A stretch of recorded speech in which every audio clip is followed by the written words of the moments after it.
Ma. Alhamdulillah baik. Alhamdulillah terus baik, sehat semangat. Gugup nggak nih mau supervisi nanti sama supervisornya? Agak grogi, agak grogi. Nah sekarang kita coba merubah ya supaya supervisi itu tidak ada lagi ketakutan, kecemasan, grogi, panik bagaimana ya? Artinya nanti di sini kita supervisi ini adalah untuk melihat ya kan, kemudian area-area perkembangan apa yang ingin dicapai oleh Ibu Jaida. Artinya di sini kami tidak melihat kelemahan atau kekurangan, tetapi ingin melihat sejauh mana progres daripada hal-hal yang ingin dikembangkan. Ya, jadi santai aja ya.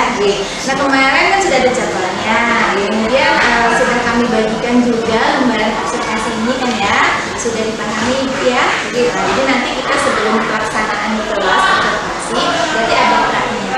Praknya kita ngobrol seperti ini. Apa sih yang mau dikembangkan Ibu Jaida? Kemudian nanti kita pelaksanaan di kelas dan nanti ada pasca. Nah untuk RPP-nya sudah kami pelajari, jadi kita langsung saja proses pembelajaran nanti di kelas. Apa yang ingin Ibu Jaida capai tujuan pembelajaran nanti? Baik Ibu, nanti tujuan pembelajaran yang ingin saya capai itu ada beberapa hal. Saya rincikan menjadi hal yang pertama, anak-anak itu dapat mengetahui sifat dari senyawa asam, kemudian mereka dapat mengenai senyawa asam dan akhirnya mereka mengerti peranan mereka dalam kehidupan sehari-hari. Lalu yang keempat, mereka nanti akan menganalisis reaksi hidrolisis senyawa garam, kemudian mengidentifikasi sifat asam basa pada garam, dan terakhir dapat menghitung pH senyawa garam. Tetapi tujuan pembelajaran ini sebetulnya dia menangkap dari dua indikator. Karena pembelajaran saya yang akan kita lakukan nanti merupakan kegiatan pembelajaran yang akan membentuk visi untuk PTS genap. Jadi dapat saya simpulkan dari penampilan pembelajaran nanti tujuan besarnya hanya ada dua. Yang pertama fokusnya tentang senyawa asam lemak, dan yang kedua tentang hidrolisis. Jadi dari 6 tujuan itu setelah dilakukan istilahnya kegiatan pembelajaran kelas, maka akan menghasilkan tujuan pembelajaran dua saja. Dengan garis besar artinya dia dengan melakukan atau misalkan nanti ada permasalahan yaitu soal-soal ya kan, kemudian diselesaikan ternyata nanti dapat dua kesimpulan ya.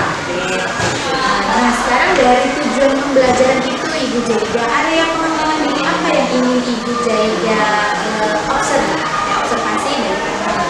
Baik, area pengembangan diri yang ingin saya capai dari kegiatan pembelajaran yang akan kita lakukan nanti yaitu tercapainya semua tujuan pembelajaran yang akan saya rumuskan ini melalui kegiatan belajar berkolaborasi, berkelompok dengan teknik tutor emosi.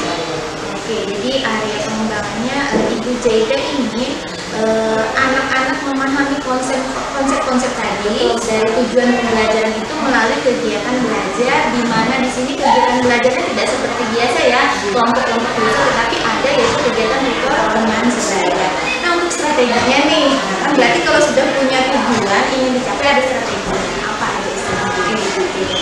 Baik, karena tadi saya mengambil tutor teman sebaya, otomatis kelompok-kelompok yang saya buat itu nanti ada salah satu peserta didik yang mempunyai hasil belajar yang baik karena dia harus mengajari teman-temannya seperti itu kan konsepnya Bu ya. Jadi teknik saya, strategi saya membuat kelompok kecil ini berdasarkan hasil asesmen yang telah kami lakukan bersama peserta didik untuk teman sebaya. Berarti strateginya sebelum kegiatan ini Ibu Jaida sudah melakukan asesmen, betul ya kan? Gaya belajar sudah tahu ya? Sudah Ibu. Berarti sudah ada pemetaan gaya belajar anak ini estetik, audio, visual sudah. Kemudian ada lagi asesmen untuk kognitifnya. Berarti sudah ada pemetaan nih yang superior, kemudian yang di tengah sama yang agak low, betul ya? Nah kemudian untuk aplikasinya sendiri di dalam proses pembagian kelompoknya itu seperti apa? Apakah ada di lembar kerja yang dibuangkan? Ada Ibu, pada bagian instrumen penilaian di sini sudah saya bagi. Jadi berdasarkan hasil asesmen yang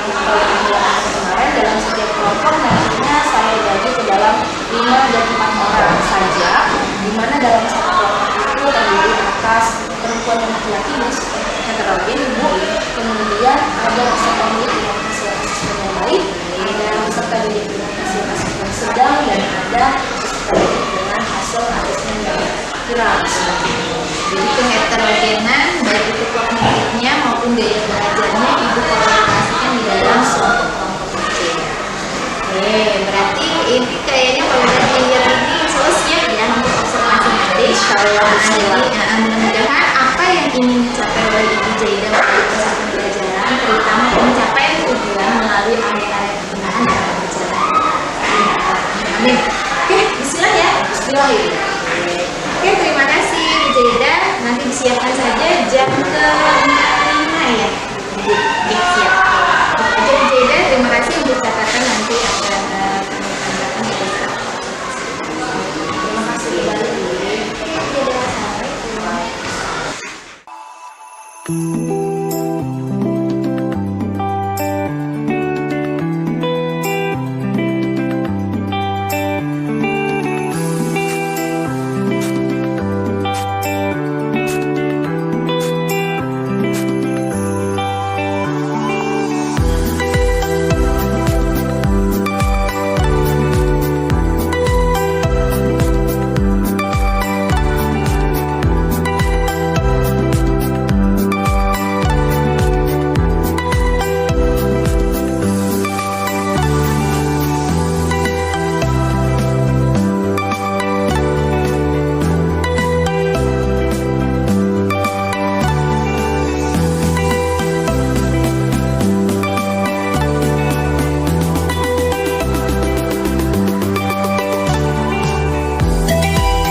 Mari kita kumpulkan bersama-sama kegiatan hari ini. Apa yang kita peroleh dari kegiatan hari ini? Boleh ajukan tangannya dari kelompok manapun.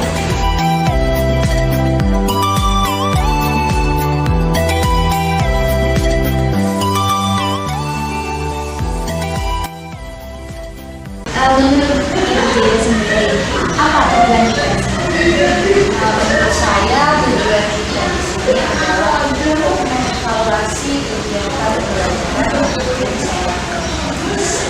Jadi kita sepakati ya bahwa tujuan kita hari ini, obrolan kita hari ini adalah untuk mengevaluasi hasil kegiatan observasi pembelajaran kita. Nah, pada saat melakukan kegiatan pembelajaran dari membuka, kemudian kegiatan ini sampai menutup, apa yang Ibu Zaidah rasakan? Perasaan saya pada saat kemarin melakukan observasi kelas senang, kemudian puas. Alhamdulillah kemarin observasi kelas itu berjalan dengan baik, lancar. Alhamdulillah, jadi kegiatan KBM-nya berjalan lancar. Nah, menurut Ibu Jaidah, untuk tujuan pembelajaran maupun area pengembangan diri yang ingin Ibu capai, apakah sudah tercapai pada saat kegiatan pembelajaran tersebut? Kalau menurut saya Ibu, kemarin tujuan pembelajaran saya kan agak banyak yang masih dan kemudian kemarin saya tahu kelas saya juga sudah isi-isi untuk PPS. Jadi secara umum tujuan itu terlaksana, namun ada beberapa poin kecil yang mungkin masih belum sempurna. Jadi artinya dari secara garis besar sudah merasa puas, senang, tapi memang ada beberapa hal yang belum tercapai. Betul sekali. Jadi kemarin pada saat observasi memang ada hal-hal yang masih belum maksimal. Tetapi untuk area pengembangannya sendiri, yaitu pembagian kelompok yang heterogen, ya kan ya, itu strateginya kan ya, berdasarkan hasil asesmen. Artinya ada peserta didik yang memiliki hasil asesmen yang baik, itu dijadikan tutor terhadap teman-temannya yang memiliki nilai asesmen yang agak kurang. Kemudian memang benar ya, pada saat kegiatan diskusi itu berjalan lancar, teman-temannya terutama tutornya yang diperhatikan kemarin itu sangat percaya diri. Tetapi ada beberapa temannya yang tidak begitu aktif ya, atau tidak terlalu fokus menyimak penjelasan teman-teman. Oke. Nah kemudian dari Ibu Jaidah memang tadi disampaikan ada katanya yang belum maksimal gitu. Di bagian mananya? Jadi kan harapan saya Ibu, pada saat kemarin saya melakukan pembelajaran itu memang ada 2 kali langsung yang harus saya capai. Karena tadi udah istri kan. Tetapi pada saat prosesnya oke, pada saat proses oke, tutor yang ngasih informasi, kemudian ilmunya itu memang konsepnya dari tutor itu oke. Tetapi pada saat presentasi ternyata yang melaksanakan atau yang menyampaikan hasil diskusi bukan anak-anak yang ditutor, tapi melainkan tutornya itu sendiri. Harusnya kan kalau ingin melihat ya indikator bahwa tujuan pembelajaran itu tercapai sesuai dengan strateginya ya, bahwa kalau Ibu Jeda ingin melihat berhasil, berarti orang yang dilakukan pendampingan itu yang harusnya menyampaikan hasil diskusinya. Oke, nah berarti Ibu Jeda sudah tahu ya, artinya di mana kekurangannya, ya. Nah, menurut Ibu Jeda nih, apa yang akan Ibu Jeda lakukan kedepannya untuk mungkin kalau saya mengaplikasikan strategi yang sama, baik di kelas yang sama atau di kelas yang lain, mungkin saya lebih akan melakukan pendekatan ke anak-anaknya bahwa begini loh metode kita percaya kita sebenarnya. Nanti pada saat pelatihan presentasi yang akan mempresentasikan adalah teman-teman yang tutor. Jadi tutornya hanya mengawasi bagaimana teman-teman yang lain menyampaikan hasil diskusi. Tugas tutor itu pada saat di dalam kelompok kecil pada saat mana saya tegaskan harus presentasi kalian yang ditutor oleh mungkin seperti itu. Kemudian nanti berarti catatan kedepannya jika nanti menggunakan strategi yang sama, berarti proses penilaian. Nah, ini kan proses penilaiannya bahwa tujuan pembelajaran ini tercapai, berarti nanti ada poinnya di mana itu bisa dijadikan patokan bahwa oh ternyata tujuan tercapai. Nah, berarti nanti ada strategi yang perlu dirubah lagi. Nah itu kalau misalkan Jeda merancang nah targetnya nih untuk memperbaiki sehingga kedepannya kan proses pembelajaran menggunakan metode ini bisa bagus. Target untuk mengevaluasi kegiatan ini sampai menghasilkan tindakan itu kira-kira enggak? Target mungkin saya butuh waktu, misalnya saya target 1 minggu depan bisa. Allah ya. Jadi iya betul ya. Jadi jangan terlalu ya. Kenapa kalau terlalu lama nanti takutnya lupa kesibukan yang lain. Jadi setelah dievaluasi, bikin target, dia akan dikerjakan, kemudian direncanakan berikutnya. Jadi pada saat pembelajaran berikutnya, jika menggunakan metode yang sama, kita sudah punya catatan-catatan itu kan ya. Nah kemudian untuk memperbaiki strategi pembelajarannya, adakah orang yang mungkin Ibu libatkan?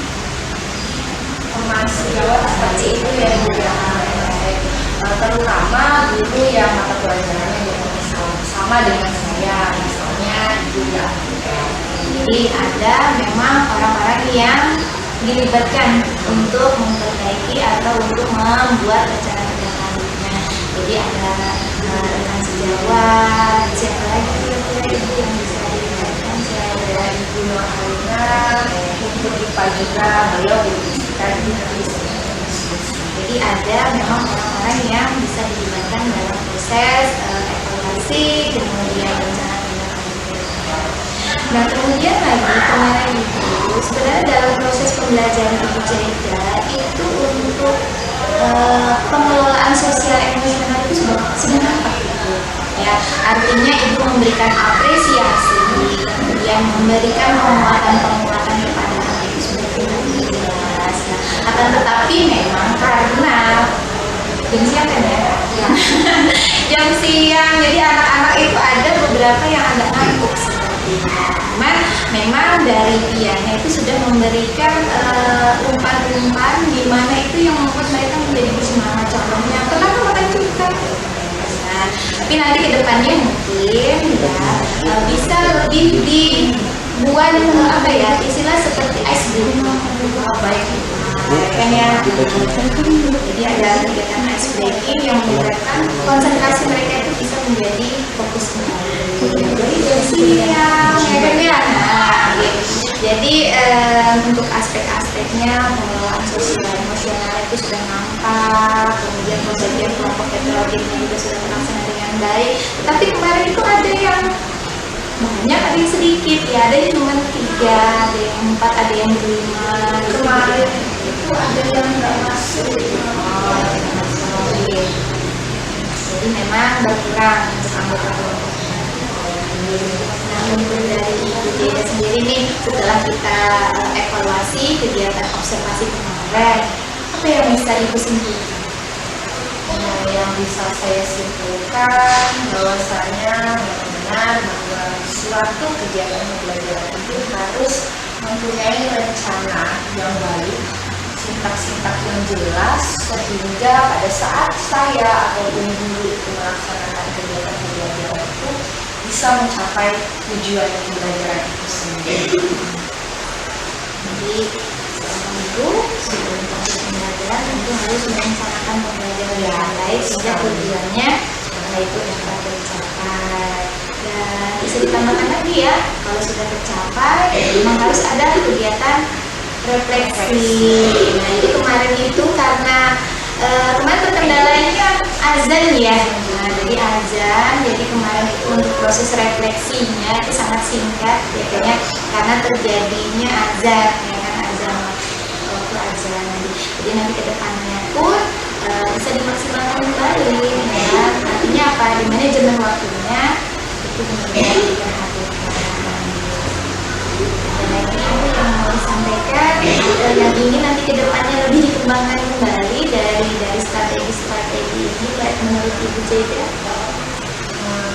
Paling proses kekonsulayanya itu tantangan untuk saya gimana caranya saya berhasil melaksanakan pembelajaran dengan menggunakan strategi konsulaya dan akhirnya anak-anak yang ditutorlah yang akan menyampaikan hasil diskusi.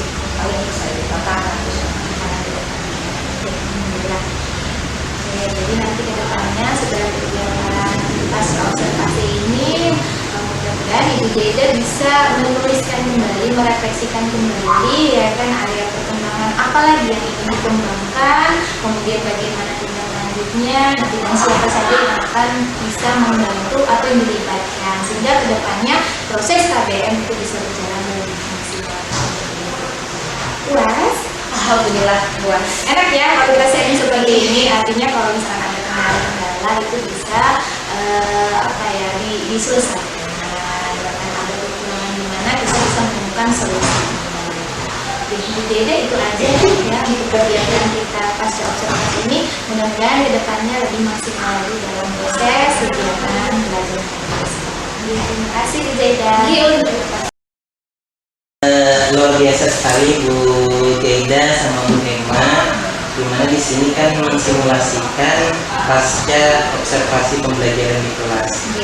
Dan belum yakin dari mengevaluasi action perbaikan maupun memberikan umpan balik serta refleksi terhadap tindakan atau perbaikan di kelas tadi. Nah, jadi di sini sifatnya supervisor memandu, membimbing, tidak cuma menilai kayak gitu. Jadi ada cara memandu bagaimana permasalahan itu dapat diselesaikan. Nah, jadi kuncinya supervisi berbasis coaching itu kita para supervisor itu sifatnya memandu menemukan permasalahan, memandu menemukan solusi, memandu solusi itu dilaksanakan dengan baik dan benar, memandu mengevaluasi atau merefleksi proses supervisi maupun perbaikan dari perbaikan di kelas tadi. Nah, sekarang kita refleksi seluruh aktivitas supervisi coaching dari pas pelaksanaan observasi maupun pasca ini. Nah, mungkin dari Ibu Zaida dulu ya. Nah, kita refleksi mungkin dengan perasaannya bagaimana, yang masih kurang apa, yang perlu diperbaikinya apa saja. Kalau ditanya perasaan, alhamdulillah Ulun senang sekali dengan supervisi berbasis coaching ini. Karena kan tadinya supervisor itu memang top hanya memulai, tapi sekarang karena supervisinya itu berbasis dengan coaching ini, artinya kita dengan supervisor kita itu tidak hanya dinilai melainkan juga dibantu untuk menemukan menemukan solusi-solusi dalam proses pelaksanaan pembelajaran di kelas. Jadi saya senang sekali, kemudian dibantu dengan unsur EMA. Kemarin saya melaksanakan observasi kelas itu juga saya senang sekali.